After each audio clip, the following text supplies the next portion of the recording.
for Andrew Frank.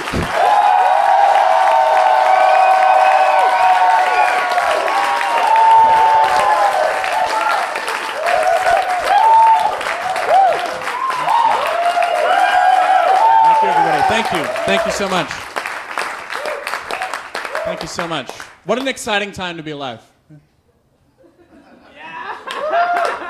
We live in an age where we can mathematically understand the full scope of the observable universe. We have the Hubble telescope. We have complex equations that let us know how big this universe we're living in is.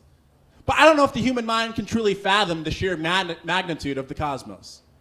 For instance, I know that the universe contains 300 billion galaxies. Each galaxy contains 400 billion stars, and the cosmos is 156 billion light years wide. But I also think that my dick is pretty big.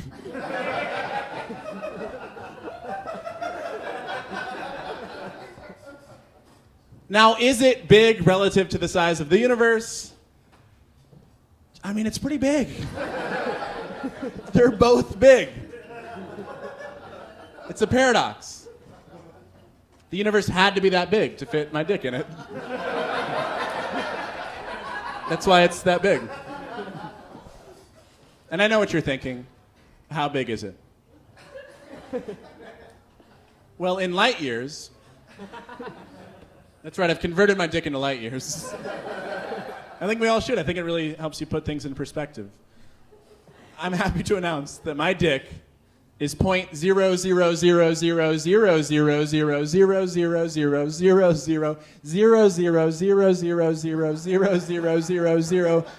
0.000000000000000000000000000000000000000000000000000000000000000000000000000000000000000000000000000000000000000000000000000000000000000000000000000000000000000000000000000000000000000000000000000000000000000000000000000000000000000000000000000000000000000000000000000000000000000000000000000000000000000000000000000000000000000000000000000000000000000000000000000000000000000000000000000000000000000000000000000000000000000000000000000000000000000000000000000000000000000000000000000000000000000 They're really long. They're really long.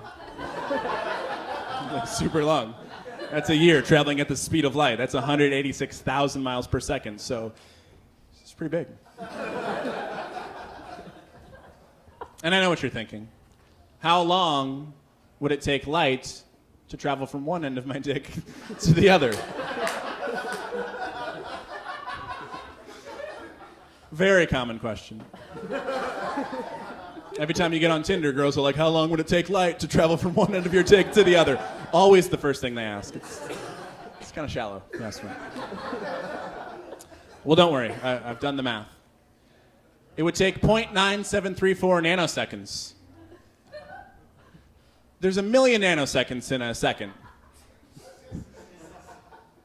But light is so fast.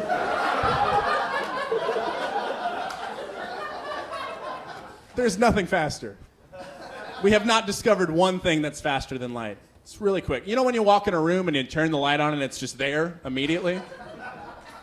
It's pretty quick.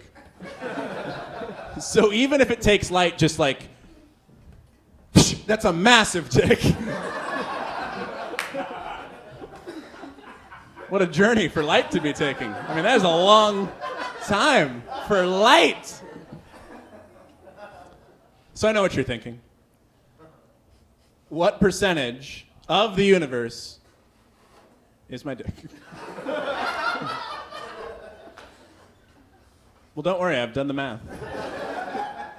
I actually discovered a new number. I didn't know this number even existed. My dick is 11 nonillionth. Nonillion is a number with 30 zeros, by the way. It's 11 nonillionth of a percent of the universe. So if I had 11 nonillion dicks, that would be 1% of the universe. And the universe is constantly expanding. So technically my dick is smaller now than when I started the joke. What are you gonna do, you know? It's okay though, it's still huge. I can spare a little bit. It's fine. I love science. I think it's fascinating, you know? I think it's a really cool way to look at the world. I also like religion. I think that's a really cool way to look at the world. It's just funny when they conflict, you know? We're just trying to figure out what is this that we're experiencing, and there's just a few different ways to look at it, you know? I went to the Creation Museum in Kentucky. Do you guys know about it? Petersburg, Kentucky. This man, Ken Ham, he's from Australia. He built a life-size replica of Noah's Ark. Cost $100 million to build this thing. But what's hilarious is the polar ice caps are melting, the sea levels are rising, and he's going to get to use that boat. It's going to be the new Noah. He's going to be on top of a mountain, like reading the Bible to his congregation, like, hey, wait a minute. It says here in the book of Genesis that God promised he'd never flood the world ever again. That means that something in our book is wrong. And then someone's like, hey, maybe that just means that a literal interpretation of the scriptures is counterintuitive to religion because religion is man's attempt to solve the deeper mysteries of existence through the artistic expression of storytelling. And someone's like, hey, who the fuck let this guy in our boat? And then they murder him.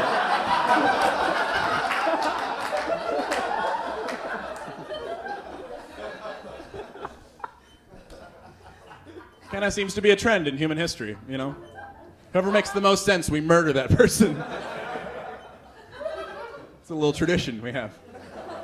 Whoever comes along, hey, we should all love each other. We're like, fuck you, man, do not tell me to love everybody. And then we kill that person. Happened to Jesus Christ, one of the most profound, enlightened people to ever walk the face of the earth, murdered for telling us to love each other. I hope he comes back. Dude, I think now's a perfect time to have him come back, because I really want to do a prank show with him. Yeah, it's a hidden camera show. Okay. Oh, it's going to be so good. First episode, we're on an airplane, just waiting for the plane to take off. And we all know what Jesus looks like. He's got like dark skin and a robe and sandals and a big beard. And there's this woman in the corner. She's looking at him all paranoid, and she starts praying like, Lord Jesus Christ, please protect us from this Muslim terrorist. And then Christ walks over and goes, hey, it's fuck you, it's me. You're being kind of a bigot right now. I know you're a submissive consumer of the perception the media creates to support the agenda of the military-industrial complex, but let's just try to love each other a little bit instead of praying racist prayers. How about that? You're on a hidden camera show right now. It's called Jesus Christ, It's Jesus Christ. I'm your host, Jesus Christ. There's a camera hidden here, and there's a camera hidden here. We cut the whole thing.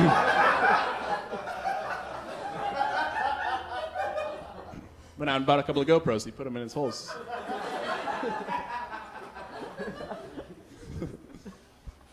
I hate when comedians will tell a joke like that, and then they like go, I'm going to hell for that joke. You know, so stupid. It's arrogant to think that jokes get you into hell. Like I show up, I'm like, hi, I'm here to check in. They're like, who are you? I'm like, you didn't hear my edgy joke?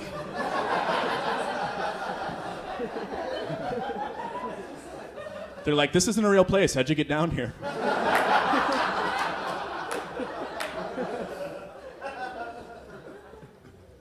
I don't think hell's real. And if it is real, I don't think it's a place of eternal suffering and punishment. I think it's a place where Satan congratulates you on how good of a job you did for him. Yeah, I think it's a big banquet party for evil fucks. Satan's like, come on in, guys. Come on in. We got food and drinks. Make sure you get your name tags. I know they're not your specific names. They're just the names of the corporations you worked for. But just make sure you put those on. Monsanto. Get on in here, Monsanto. Monsanto's like dipping a chip. They're like, what's in this dip? And Satan's like, yeah, it'd be nice to know what's in your food, wouldn't it?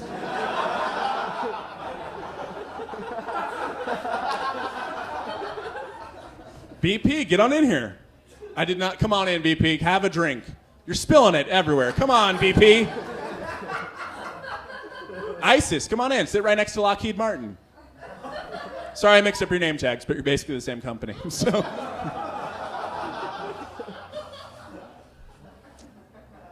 Gets real quiet after that one. Always. I don't know what happens when you die. We all die. We all know that it happens, but what happens afterwards? I hope there's a heaven. That'd be cool. But there's so many different belief systems. Does God make one for everybody? Does he make one for Christians? Like, hey, Christians, I made a whole heaven just for you. I didn't let gay people in, just the way you like it. They have their own heaven, which is so much cooler than this place. They just snort stardust and dance for eternity. But enjoy this big Chick-fil-A I built for you.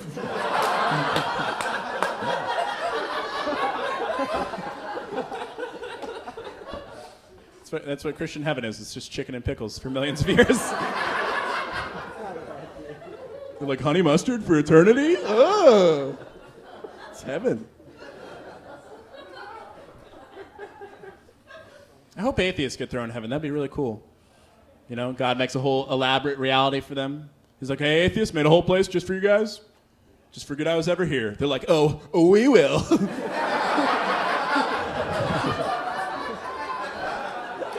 God's like, you guys are real assholes. I'm standing right here. Could you appreciate me for 2 seconds?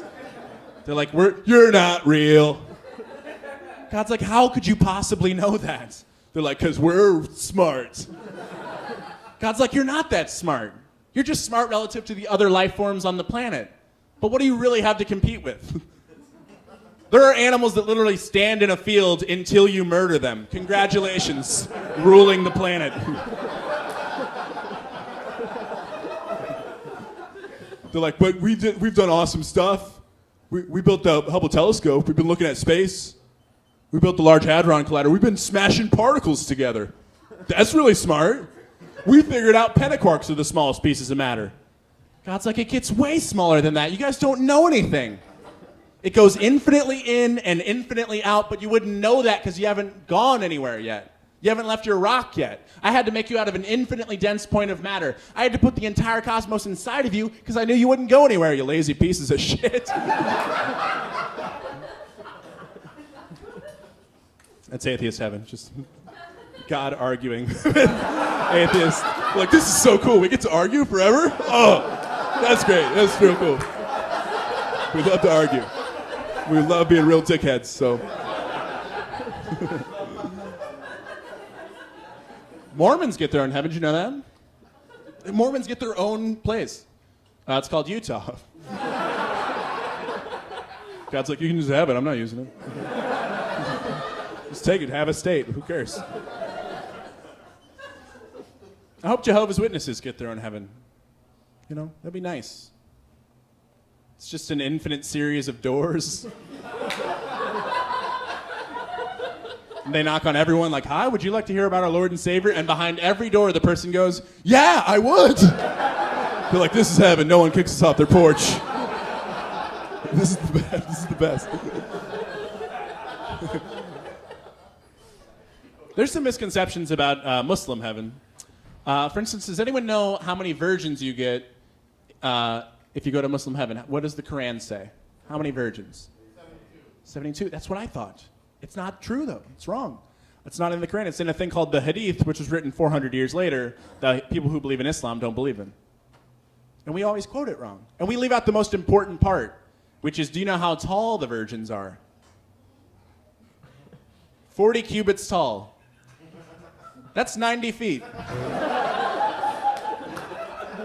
But that just slips our minds. We never quote that part. No one ever brings that part up. You know? Maybe that's how they stay virgins for all of eternity. You know? When you try to have sex with them, they just like walk across heaven. They're like, you can't get me.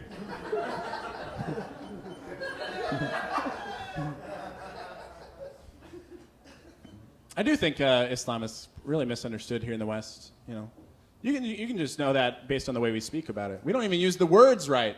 We don't pronounce the words right. You watch the news; they talk about the Muslims. Those Muslims. People who believe in Islam call themselves Muslims. We're saying the word wrong. I told a teacher in high school that. I was like, hey, it's actually Muslims. Could you try to say the word right? And he was like, oh, I'm sorry. And for the rest of the year, he called them Muslims. Every day. The Muslims. I don't know if you know this, but if you go to Alaska and you're in the middle of the tundra and you're driving along and you see a big furry creature with antlers and you drive up and you roll down your window and it sticks its head in and it's like, there is no God but Allah and Muhammad is his prophet. That's a Muslim.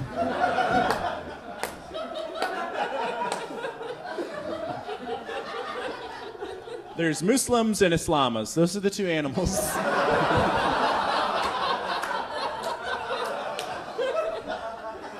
books, read the Quran, and nibble grass. They're not trying to hurt anybody. They're just graceful creatures.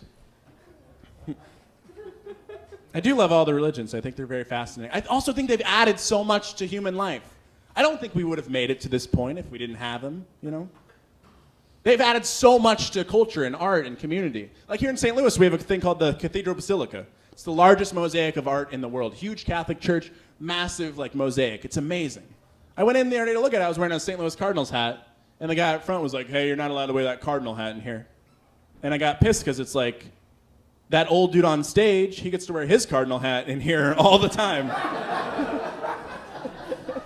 His is goofy, so can I wear my hat, please? And I grew up religious. I've read the Bible a lot. God is pro-hat. God loves hats. He makes the Jews wear yarmulkes every day. That's a rule he came up with. I think God's funny, like he chose the Jews as his people. They're his best friends. So he likes to pull pranks on them sometimes. I think all the laws in the Old Testament, that's God just messing with the Jews to see if he can get them to do stuff. He's like, let's see if this works. Hey, Jews. Gonna need you all to wear hats. They're like, okay, like cool baseball hats that make us look like an awesome team. And God's like, no. Just wear small hats. Just the tiniest hats you can find. Just wear those. I actually have a visor manufacturing company where I turn hats into visors. You guys can use the leftovers.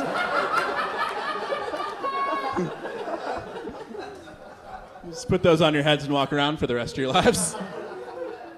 And the Jews were like, okay. And God's like, I can't believe they fell for this small hat trick. All right, one more thing. Before you go, Jews, one simple rule. Could you all cut off part of your penis?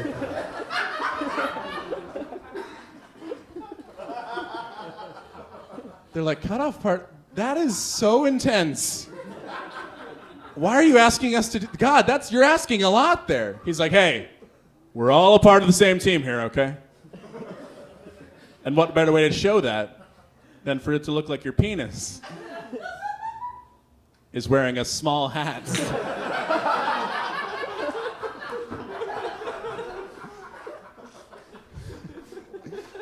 It's a dick yarmulke. That's where it comes from. That's just a little theology lesson for you. That's where it comes from. So many weird rules, so many weird ideas about sex in the Bible. You know, there's so many weird... Really in the past, you know, they wrote a long time ago, and it kind of makes sense. Because here's my theory about the scriptures. I think there's a lot of amazing things in them. There's a lot of true stuff. There's a lot of stuff we can apply to our lives, but there's a lot of stuff that was written forever ago, and it maybe doesn't apply to modern life, you know? I actually want to read a Bible verse for you, if I could. Here we go. This is an anti-woman verse.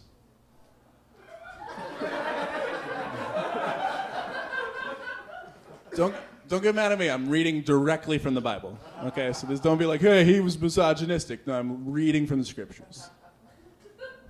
Okay. It's just that we got to move on from stuff like this. That's all I'm saying. 1 Corinthians 14:34. It says, women should remain silent in the churches. They're not allowed to speak, but must be in submission as the law says. That is not equality. That is not loving each other and respecting each other. But, good news. There's a new version of the Bible. It's a modern translation. They translated the whole, it's called The Message. Yeah. The Message. They translated the whole thing into 2016 American English, just the way we speak. So I wanted to see, what does a verse like that, how does that translate to now? Something so archaic and misogynistic, how does that translate to modern speech? I looked it up. Here we go. This is 1 Corinthians 14:34. Here we go. And it just says,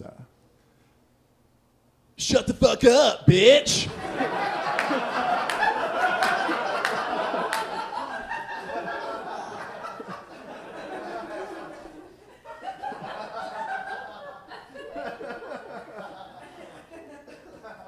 Pretty accurate translation. They were dead on. I do think it's funny that we literally have smartphones now. And we use them to read the Bible. All the knowledge we've ever accumulated as a species, and we're like, yeah, let's see what these let's see what people from forever ago said. Before people knew anything. Let's see what they have to say about life. And it's the only book we'll read. Nothing like from the last few millennia. Let's keep that book. Honestly, I think the Bible's cool. I think there's a lot of amazing stuff in it, but I think we were just doing our best at the time. We didn't have a lot of knowledge at the time. I don't think that God wrote it. God didn't write the Bible.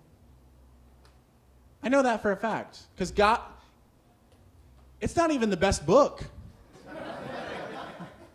Like, I've read better books. How did Mark Twain write 5 books better than God?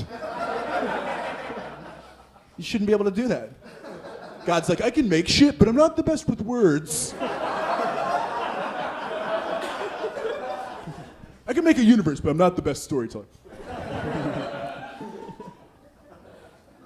I think best case scenario, God yelled things down from heaven and we didn't hear them right. Heaven's a long way away. We just mistranslated. The people writing the Bible were like, hey, God, we're writing this thing. What do you want us to put in? He's like, well, it's very simple.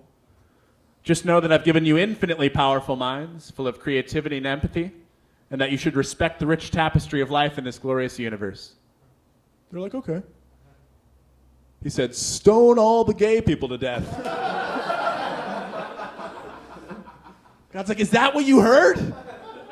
Then he has to send Jesus down to earth to clear things up. He's like, son, get down there. Tell them to love each other. He's like, all right, Dad. He's a good kid. Sure, Dad. Obedient. Goes down to earth. 33 years go by, and Jesus comes back up to heaven. And God's like, you're back early.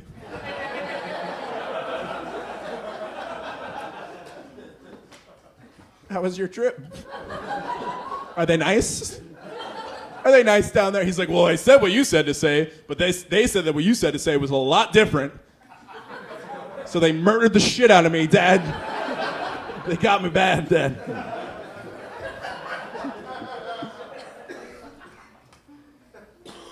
That's what Jesus was, though. He's a person who challenged something, He came along. He was a Jew. Judaism was the prevailing ideology. And he came along, he said, here's the way that we're currently thinking about things. Here's a new way, That's what Jesus did. And ironically, we look at him now and we're like, let's think about let's just do the old way. Fuck new ideas. That seems to be our culture. But I love people that challenge things, challenge religion. It needs to keep growing and changing. That's why Martin Luther is one of my favorite people. One of my heroes. Martin Luther, back in Germany, back in the day, he had some problems with the Catholic Church. He wrote them down and nailed them to the door. That is so badass. Not only did he start the Protestant Reformation, but he basically invented Yelp.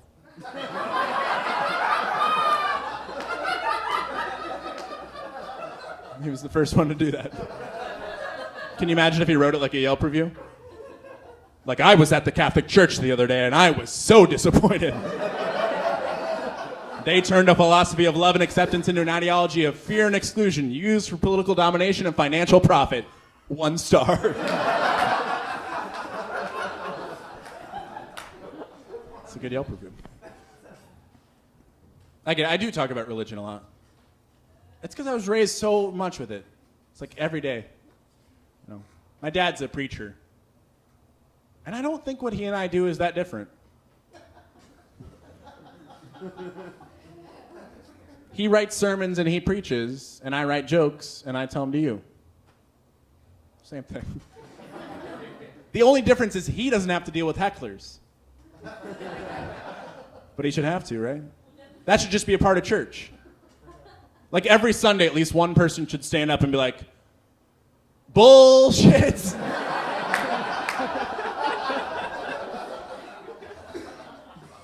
They never do. They just sit there quietly like, this sounds like bullshit.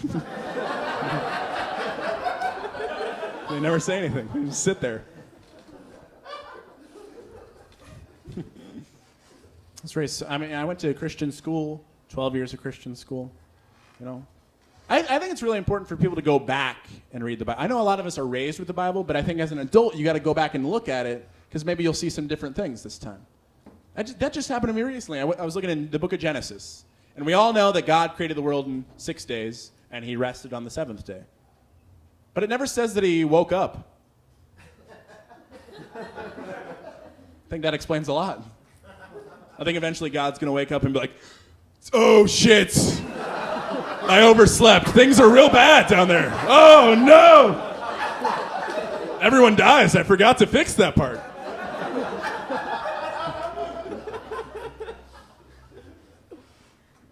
It can't be, the Bible can't be used for everything, though. You know, it's a cool book. Can't be used for everything. It was used as a sex ed textbook at my Christian school. That's not the place to be learning about sex from. They just told us in the Bible it says to wait to have sex until you're married, and it also says to not masturbate. That is the worst combination of all time. Like, can you imagine if everybody followed that? Just the chaos that would happen? You'd go to every bar and every guy would go up to every girl and be like,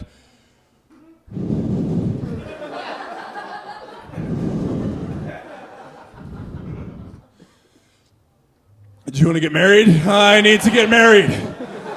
So bad, a little backed up right now. Gotta get it out. The only verse in the entire Bible about masturbation, it's in the Old Testament, I'll quote it word for word. It says, do not spill thy seed upon the ground. Who's jerking off onto the ground?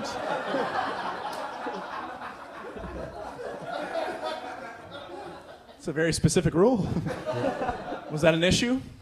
Is that really a problem that God had to address? Did he come down to earth like, my children, I have some rules for you. What is on the floor?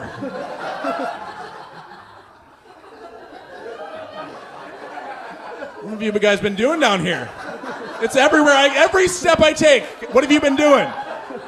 All right, put it in the book. These people need a rule, apparently. You guys are out of control. Noah, get in the ark. I got to send a flood now to wash all this scum away.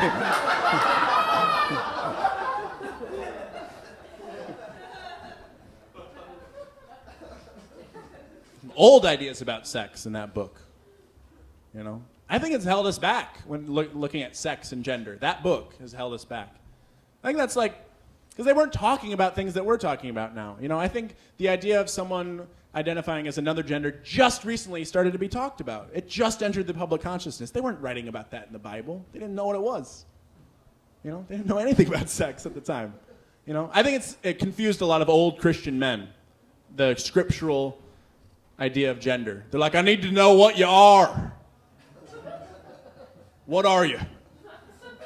I need to know what's in between your legs. I need to know if I should treat you like a valued member of society or if I should treat you like a woman. I need to know.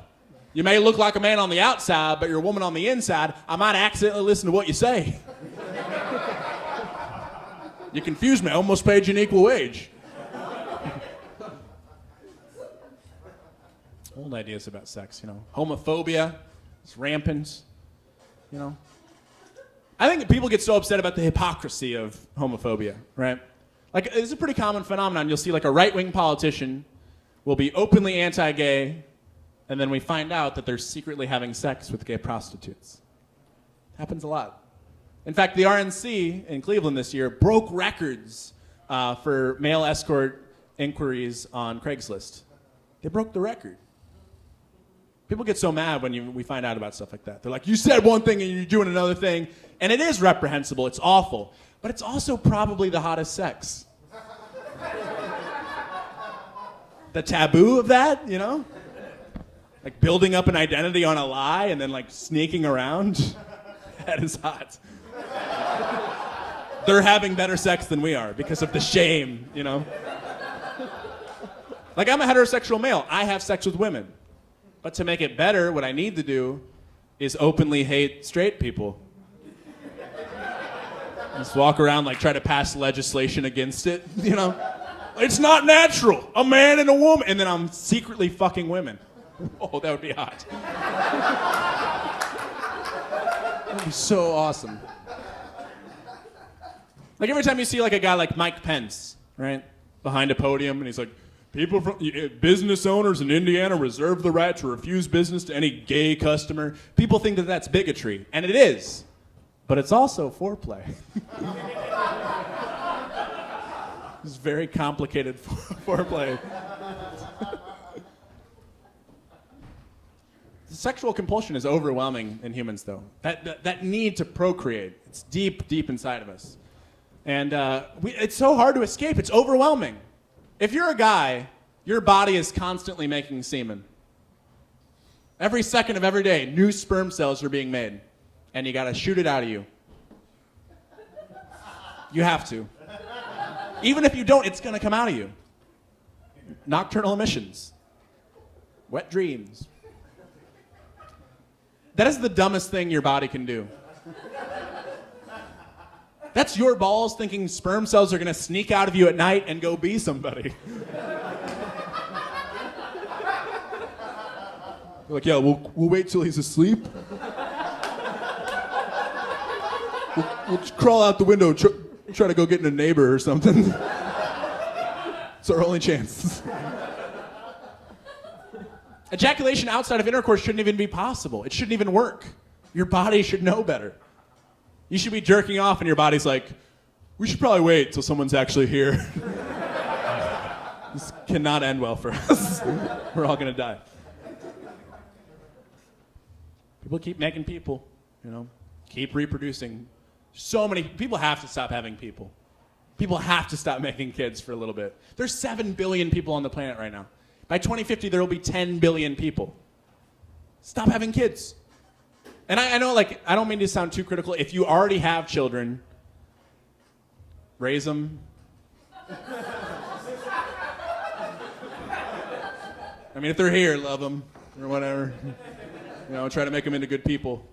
But if you don't have kids yet, if your kids don't exist, that is the best version of your kid. Keep it that way. Don't have them. So I think we have to ask ourselves, like, what are we bringing people into? Like, what is the world that we're bringing people into? You know, the planet's in bad shape right now. The environment sucks right now. They had a climate conference in Paris last year where they officially announced they're going to phase out the use of fossil fuels by the end of the century. End of the century. They basically came out and were like, hey, everybody, we're going to use all of it.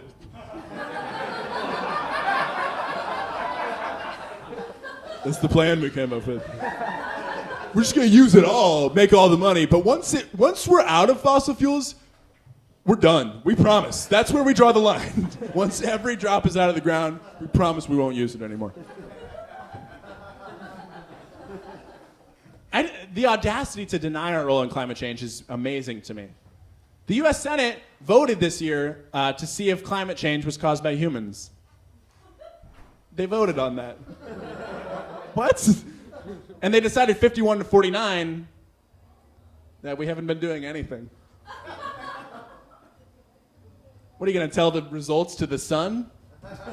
Like, hey, son, you need to respect democracy and back the fuck off, okay? Stop melting all of our ice, because we're not doing it. Why are you getting hot out of nowhere? Star we're orbiting. Here's how I know this planet's in bad shape. Aliens come here all the time. They never land and they never talk to us. They just see the planet and turn right the fuck around. They're like, we'll probe an asshole or two, but we're not living there. They travel millions of light years to play with our butts, but they're not going to, like, set up shop here. They just come here for the butts. They must think it's incredible when they describe this place to their alien friends. They're like, you gotta go to this place. You gotta go. It's amazing. It's just this rock in the middle of nowhere. There's these mammals that walk on two legs. They have holes in the back of them. You just put stuff in them. Then you fly away and no one believes them. It's the best. Alien spring break. That's where they go. They come here for their spring break. To Earth. I don't think aliens have arrived yet. I don't think we've ever made contact with them. But it would be interesting if they came. I think it'd be so funny if aliens are white, and then they take over everything, and we're like, this sucks. And then everyone else is like, yeah, that's what we've said this whole time. I'm not a crazy conspiracy alien guy. I don't have weird beliefs about aliens. If you want to know what I honestly believe, I believe that there's intelligent life scattered all throughout the universe. There are alien civilizations that have grown so intelligent that they've destroyed themselves, and there's alien civilizations that have grown so intelligent that they've built their own simulations of universes that they download their consciousness into. So I'm not a weirdo. It's just what I believe. I do love thinking about space. It's one of my favorite things to think about. But I don't know if we're ever going to arrive at any real answers to existence and the origin of the universe. If there is an answer to the universe, I don't think the universe wants us to figure it out. That's why I think the universe is intentionally crushing Stephen Hawking.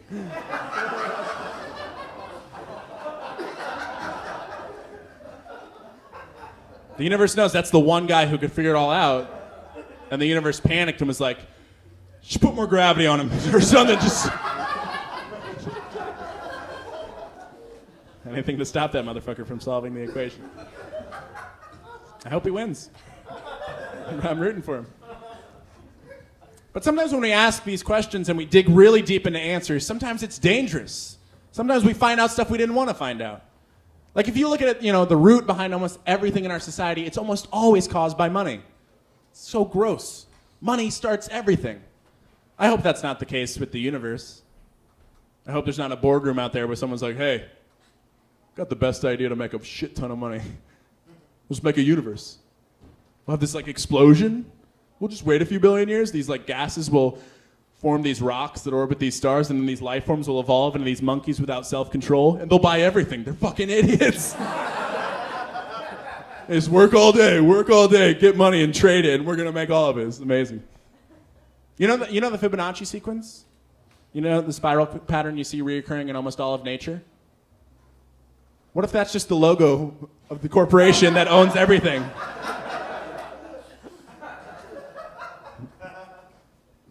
I don't know the real answers, I don't know the answers to life. I do know one of them, though, is that we're supposed to find ways to get in the same room as each other. Human beings are supposed to connect. We're supposed to form relationships and communities. Even if we have to make it up. Even if we have to make up the reasons we come together. It's cool. It's what church is.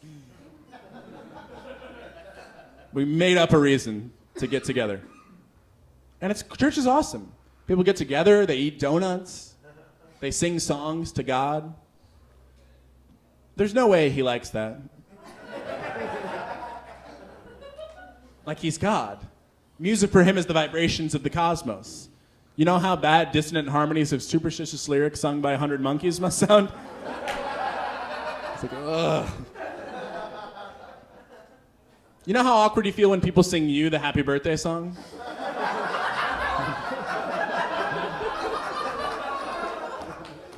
It's just a slow, gross song with your name in it, and you're like, I hate this so much.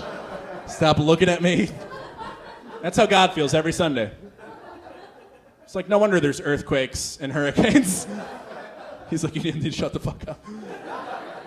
And he has to listen to all the songs, too.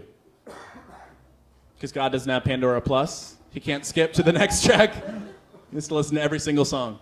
Just Amazing Grace, followed by Here I Am to Worship, followed by How Great Thou Art, followed by an ad for AdamandEve.com.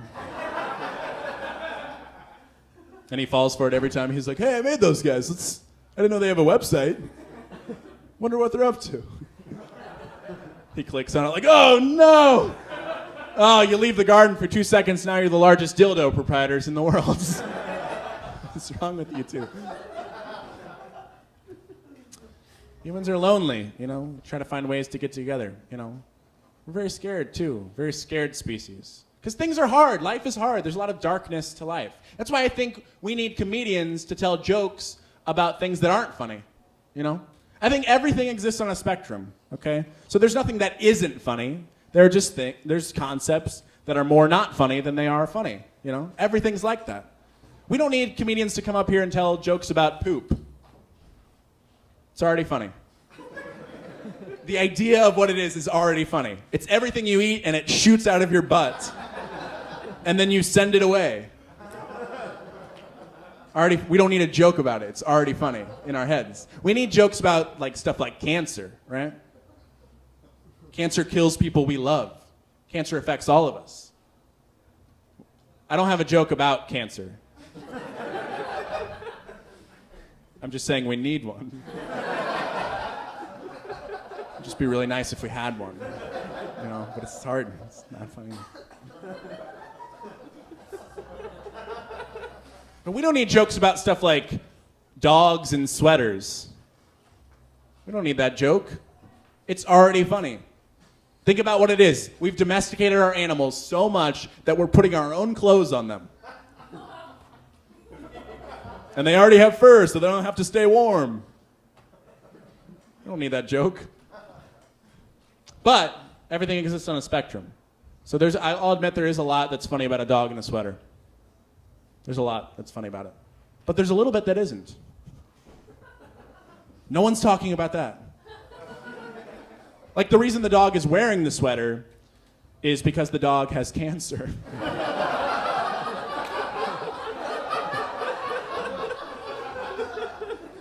Yeah. They gave him dog chemo. He had to stay warm. Lost all his hair. We need jokes like that. Because people are scared, you know. Life is very dark. There are things that are dark about life. And that's what jokes are supposed to confront those things. Like we're so afraid. Especially in this country, we have a lot of fear. And I think the media has a large part to do with that, you know. Make us scared. Like my sister, she's a kindergarten teacher, and she told me the other day that one of her kids cleaned up all her toys at recess. And she goes up to the little girl, she goes, "Hey, Sarah, you did such a great job cleaning up your toys." And the girl goes, "That's because my dad says if I don't clean up after myself, ISIS will get me." So the dad comes to pick up the girl. My sister goes up, she goes, "Hey, your daughter mentioned ISIS. I was just wondering what you had told her." And the dad goes, "I know it's not right, but I can get her to do anything if I just tell her ISIS will get her." So my sister told us this at like a family dinner, and all my relatives are laughing at this little girl. Like she fell for it. It's like the threat of ISIS got this little girl to clean up all her toys, but the threat of ISIS also got an entire population of adults to surrender their civil liberties and justify 14,000 airstrikes. But that little girl really fell for it, right? What a gullible little bitch. She walked right into it. They blindsided her. They got her good. ISIS is messed up, you know. The way we're dealing with it is messed up, too. I feel so bad for the people who live in Syria, you know. They're caught between, two horrible factions. You've got ISIS, a group of psychopaths who are murdering people, and then you have a coalition of nations who are bombing the shit out of them, and no one will let people from Syria leave. They won't let them leave. And I feel like we're going to have our own refugee crisis here in America very soon due to global warming. Polar ice caps are melting, sea levels are rising, and people from Louisiana are going to have to move. What if we don't let them? What if we deal with it in the exact same way? Where we're like, nope, people from Louisiana, you gotta stay in Louisiana. They're like, why? We're all drowning. We're like, we're just afraid you're gonna bring the water with you. Most of you are good people, but some might have big buckets of water with them. So those are the ones. Just gotta make sure they stay out. We'll just drop bombs on the water. It'll evaporate the water. Just drop bombs all over it. It'll be fine. Yep. I told that joke in Dodge City, Kansas. And the owner came up to me. He's like, "Hey, your Syria stuff, your ISIS stuff, those jokes hit too close to home. They hit too close to home." It's like, you know what else hits too close to home? It's airstrikes. They hit directly on the homes of innocent people, you know. I'll make a promise here. My jokes will never hit too close to hospitals. I'll never. That's never something that my jokes will ever do. We have a kind of a horrible track record in this country. The way we use our airstrikes, bombing hospitals, bombing weddings. There was a wedding in Yemen where there was one terrorist. We targeted it, killed 12 innocent people at a wedding. That is horrifying, right? But I try to be an optimist. I try to look at the best in any situation. There is a silver lining, which is if you live in Yemen, you have a great excuse to not go to someone's wedding. Like, I hate going to weddings, but not because of that, I don't have to worry about hellfire missiles. I just have to worry about people who used to go to my church coming up to me. That's my hellfire missile. They're like, when's your next show? You wouldn't like it. Get away from me.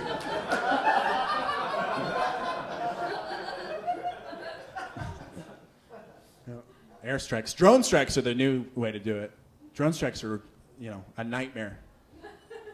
They're so, honestly, people get so mad at ISIS beheading people, which is awful. But I think cutting people's heads off is more ethical and more efficient than a drone strike. I think we should be cutting people's heads off instead of using drone strikes. Because when you drone strike, you target one person, you end up killing a whole village of people. But when you cut someone's head off, you always get exactly the person you're trying to get. Cutting people's heads off is very accurate. The blade never gets away from you. Like, oh shit, we cut off everyone's heads today. It's clumsy. Sorry. Wish I was better with the knife. Drone strikes, horrifying. I was telling jokes about drone strikes at this club, and this guy came up to me in the lobby. He goes, hey man, you're not allowed to talk about drone strikes on stage. Why? He said, you're just not allowed to say it.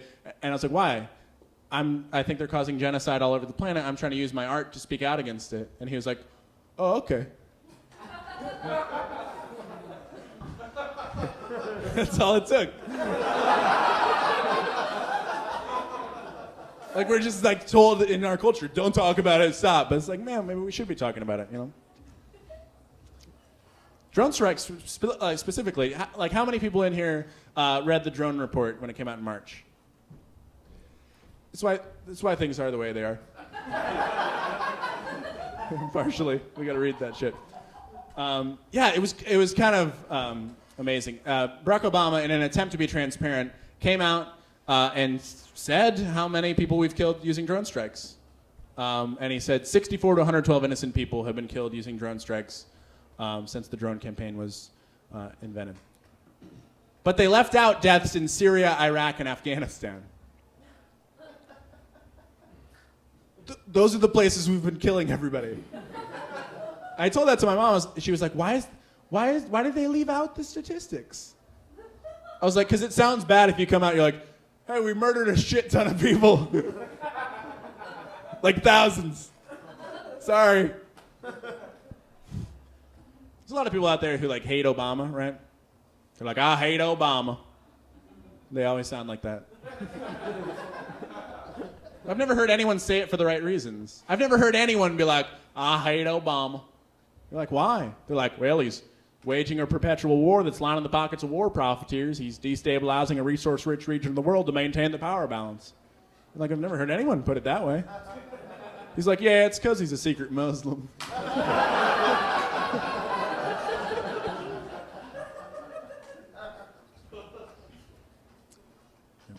I do talk about the military a little bit in my act, I think it's important. It's something we should talk about. And honestly, it's part of my job. Last year was the first year I paid taxes on comedy. And as we all know, 30% of your income goes to income taxes, and half of the national budget goes to the military. So I just think it's funny if about 15% of my jokes are criticizing war, because I have to use the money from those jokes to pay for the wars that I don't like. I don't think it helps or fixes anything, but I do think it's hilarious. To be like, hey, we should probably question our wars that we're in, but here's the money I made from saying that to strangers.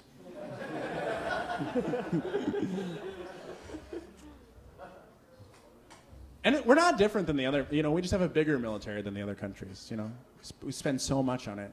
but we're not. We are a little bit different, okay? Like in Syria, the major nations of the world are all at play in Syria. And Secretary of State John Kerry asked Russia to respect a ceasefire. And Russia asked why, and they said, it's because you're indiscriminately bombing people over there. You know how confused Russia must have been? They're like, wait, I thought that's what we were all doing. That's why we signed up. But here's the difference. When Russia bombs people, they put explosives in their bombs. That's how they make their bombs. But the United States, inside of each bomb that the United States makes, we put freedom. Yeah. It's very expensive to make freedom in a laboratory. That's why we spend like $700 billion on defense every year. It's a really hard recipe to make freedom. It's really hard, You gotta grind the Constitution up into a fine powder. You gotta put in an inability to honestly scrutinize our own acts of aggression, mix that in there. And then you put a piece of apple pie in it and you bomb the fuck out of those people. It's called a freedom missile, okay? Some people can't handle freedom. Sometimes freedom makes your arms fly off your body. It's like, well, you guys need to respect democracy. Just can't handle freedom. But I think it is safe to say that most people in our country support the troops, right? Right. We support the troops and respect the troops because it's a very brave thing to be in the military. It's a very brave act to enlist and go over there and sacrifice all sorts of stuff. Very brave. But using that logic, shouldn't we support troops from other countries more? They're braver. They're really brave. They have to fight against us. We spend like 20 times as much as everybody. They gotta go. That is so courageous to fight against us. They are so brave. If you were to go to like a Pee-wee football game and you saw Adrian Peterson stiff-arming kids in the face, you wouldn't be like, he is the bravest football player to have ever played the game. What a courageous football player. No, the little kids, they're the brave ones. They're out there. But we live in such a violent culture, It's fascinating, we love guns in this country. We love guns. I love the argument that people use, which is like, you know what stops a bad guy with a gun? A good guy with a gun. People who say that don't realize that if a bad guy with a gun starts shooting everybody, and then a good guy with a gun starts shooting the bad guy, another good guy is going to start shooting the good guy who's shooting the bad guy. They're going to be like, hey, a guy's shooting someone. You're not going to be able to explain, like, no, I'm actually taking care of it. I'm the good guy. You're not going to be able to talk about it and explain what's going on. It's going to be chaos. You can't talk about it.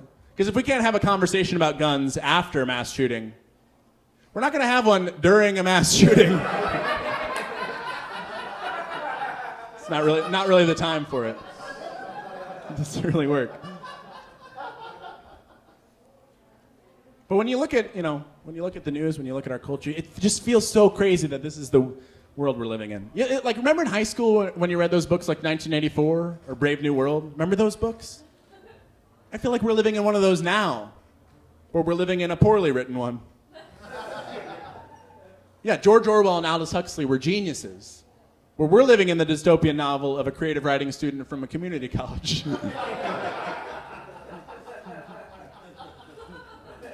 We're living in his book that doesn't make any sense at all. His professor's like, hey, Brian, get in front of the class. Tell us what you've written.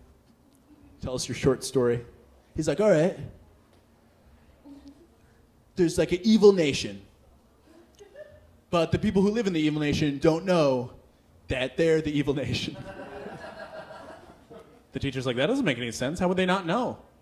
He's like, because they hold screens in front of their faces all the time that flash bright colors of them and give them boners whenever they want.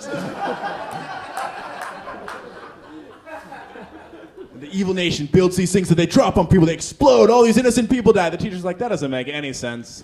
If that was going on, people would stop it. People would protest. People would do anything they could to make it not happen anymore. He's like, you would think that?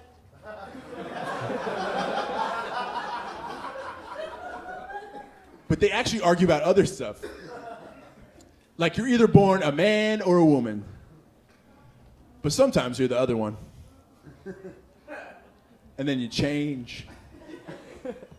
And then those people have to poop and pee.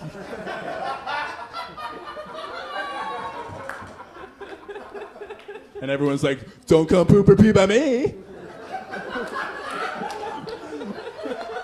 You might touch the thing I poop or pee out of. So stay away.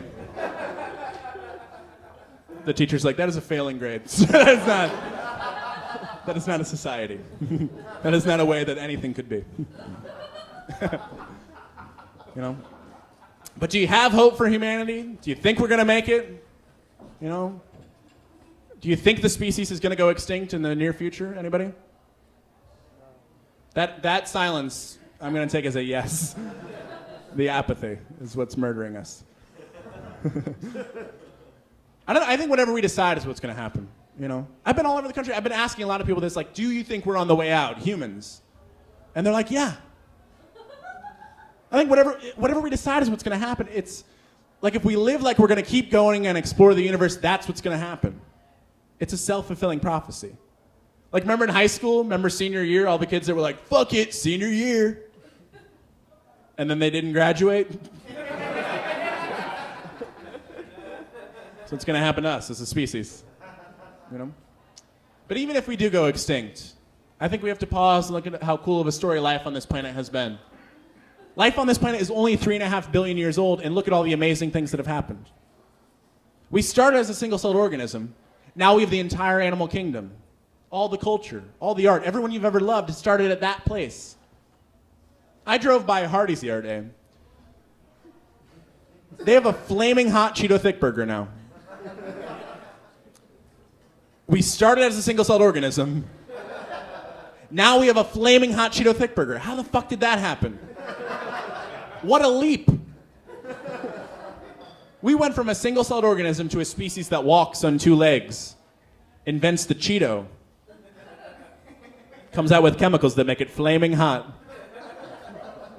Then we murdered a cow, put it in between 2 slices of bread. Then we established a vast network of wires that project images onto a screen in your living room that have some sexy girl who's spilling thick burger all over her tits. And you're like, I want that. And you get in your car that runs on dead dinosaur bones. Remember the creatures that ruled the planet for 150 million years? We take their petrified skeletons, light them on fire so we can go driving down the highway, which is a labyrinth of malleable rock that leads to your destination. You get to that drive-thru, you get out your wallet that contains dead tree rectangles with slave owners on it.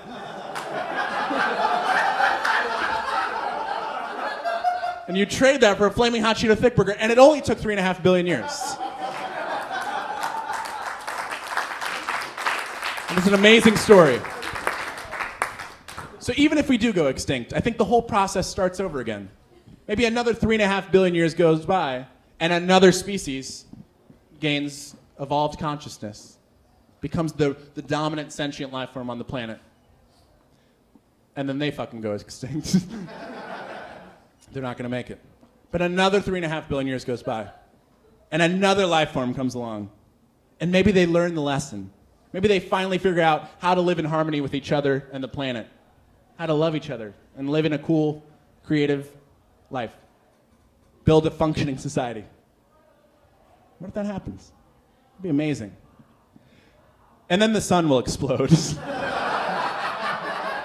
Thank you guys so much. I love you. I hope you enjoyed it. Good night. Thank you.